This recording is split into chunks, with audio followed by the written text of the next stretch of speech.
Hello, আসসালামু আলাইকুম। আবারও আজকে একটি নতুন হিজাব টিউটোরিয়াল নিয়ে হাজির হয়ে গেলাম। তো আজকে যে হিজাব টিউটোরিয়াল নিয়ে এসেছি এটা ফুল কাভারেজ হিজাব টিউটোরিয়াল। তো একটা আপুর রিকোয়েস্টে আসলে হিজাব টিউটোরিয়াল নিয়ে এসেছি। তো সেটার জন্য আমি যেটা করেছি, এখানে আমি এক অংশ ছোট রেখেছি হিজাবে, এক অংশ বড় রেখেছি। পিন আপ করে নিয়েছি প্রথমত। তারপরে আমি বড় অংশটিকে ঘুরিয়ে পিছন দিক দিয়ে সামনের দিকে নিয়ে আসবো। আর এখন আমি একটা নেকআপ পরে নিচ্ছি। তো এটা সুন্দরভাবে আমি আগে বেঁধে নেব। তারপরে যে বড় অংশটিকে আমি ঘুরিয়ে মাথার উপর দিয়ে নিয়ে নিয়েছিলাম, সেটার অপর পাশ আমি আ ঘুরিয়ে মাথার উপর দিয়ে নিয়ে নেব। এভাবে হুডির মতো করে নেব। তারপরে আমি এখানে পিন আপ করে দিচ্ছি। এটা আসলে খুবই আ যেহেতু এটা একটা চেরি কাপড়ের হিজাব, এ কারণে আসলে খুব স্লিপারি, খুব সহজে পরতে অসুবিধা হয়। এ কারণে আমি আগে এখানে পিন দিয়ে নিচ্ছি। তারপরে আমি সুন্দরভাবে ওনাটা হিজাবটা সেট করব। তো এখানে দুপাশে আমি দিয়ে এটাকে সুন্দরভাবে আগে এখানে এটাকে পিন আপ করে নিলাম।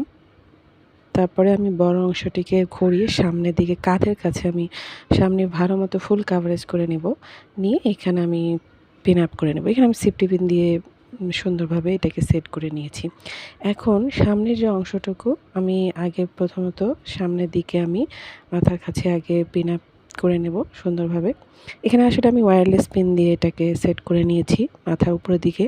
যেহেতু চেরি কাপড় আসলে এগুলো হিজাব খুব সহজেই পড়ে যায়, সেট হয়ে থাকতে চায় না। এই কারণেই ওয়্যারলেস পিনগুলো ব্যবহার করলে বেশি ভালো।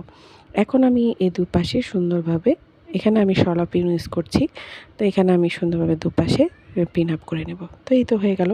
এখন আমার নেকআপটা আমি চোখের অনেক সময় দেখা যায় নেকআপ নড়ে যায় বা দেখা যায় চোখের কোণে অনেক সমস্যার সৃষ্টি করে। তো এই কারণে আমি এই জায়গাতে একটা পিন আপ করে নিচ্ছি যেন আমার হিজাবটা মানে নিকাবটা যেন একেবারে নড়চড়ে না করে এবং সুন্দরভাবে সেট হয়ে থাকে। তো এই হিজাবের সাথে নিকাবটা সেট এভাবে পিন আপ করে নিলে অনেক ভালো থাকে। তো এই তো হয়ে গেল। দেখুন পিছন দিকও আমার সুন্দর ফুল কাভারেজ হয়ে গিয়েছে এবং সামনের অংশটুকুও সুন্দরভাবে ফুল কাভারেজ হয়ে গেছে। তো আশা করছি আপনাদের ভালো লেগেছে। ভালো লাগলে অবশ্যই একটা লাইক করবেন, কমেন্ট করবেন। আমার চ্যানেলটা সাবস্ক্রাইব করে রাখবেন। আর বেল আইকনটা প্রেস করে রাখবেন। তাহলে আমি কোনো হিজাব টিউটোরিয়াল দিলে আপনারা নোটিফিকেশন পেয়ে যাবেন।